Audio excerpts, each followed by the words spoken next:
मनरेगा आणि बांबू मिशन अंतर्गत बांबू शेतीसाठी मिळणार आहे 100% पर्यंत थेट सरकारी सबसिडी। गुंतवणूक करायची ती पण फक्त एकदाच, पण त्याचे उत्पन्न मिळत राहणार आहे पुढील तब्बल 40 वर्षे, तेही सलग। होय, राष्ट्रीय बांबू मिशन अंतर्गत आणि मनरेगा अंतर्गत आता बांबू लागवडीसाठी सरकार देतंय थेट 50% ते 100% पर्यंत भरीव सरकारी अनुदान। कमी पाऊस, पडीक जमीन आणि देखभालीच्या कटकटीला कंटाळलेल्या शेतकरी बांधवांसाठी बांबू शेती ही आजच्या युगातील सर्वात मोठा हुकमी एक्का ठरते। बायो सीएनजी पासून ते अगरबत्ती उद्योगापर्यंत वर्षभर अफाट मागणी असणाऱ्या या पिकातून दरवर्षी लाखो रुपयांची खात्रीशीर कमाई कशी करायची, सरकारी अनुदानाचा थेट लाभ कसा मिळवायचा आणि पहिल्याच दिवसापासून आंतरपिकांमधून दुप्पट नफा कसा काढायचा, याचा संपूर्ण आणि गॅरंटीड बिझनेस प्लॅन आज आपण अगदी सरळ आणि सोप्या भाषेत पाहणार आहोत।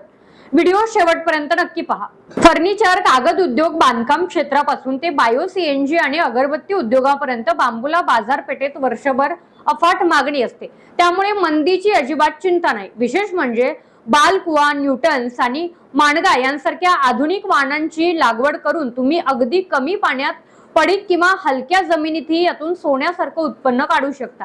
एका एकरात साधारण 500 ते 700 रोपं बसतात आणि पहिल्या वर्षी मशागत रोपे आणि ठिबक सिंचन मिळून 40 ते 50 हजार रुपये खर्च येतो। पहिल्या 3 वर्षात बांबूच्या 2 ओळींमध्ये सुद्धा तुम्ही सोयाबीन, भुईमूग किंवा भाजीपाल्याची आंतरपिके घेऊन तुमचा सुरुवातीचा सगळा खर्च सहज वसूल करू शकता। 4थ्या वर्षांपासून बांबूचे व्यावसायिक उत्पादन सुरू होते। दरवर्षी एका एकरातून 20 ते 30 टन उत्पादन मिळून सर्व खर्च वजा जाता 1 लाखांपेक्षा जास्त वार्षिक निव्वळ नफा पुढील 40 वर्षांसाठी फिक्स होतो।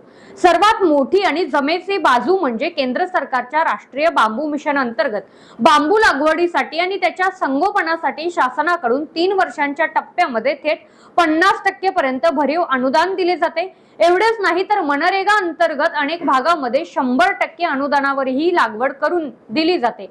आता तर वन विभागाच्या पासची कटकटही मिटलेली आहे, त्यामुळे योग्य नियोजन आणि आधुनिक तंत्रज्ञानाची जोड दिली तर बांबू शेती हा तुमच्यासाठी सर्वात सुरक्षित आणि दीर्घकालीन उत्पन्नाचा मार्ग ठरू शकतो।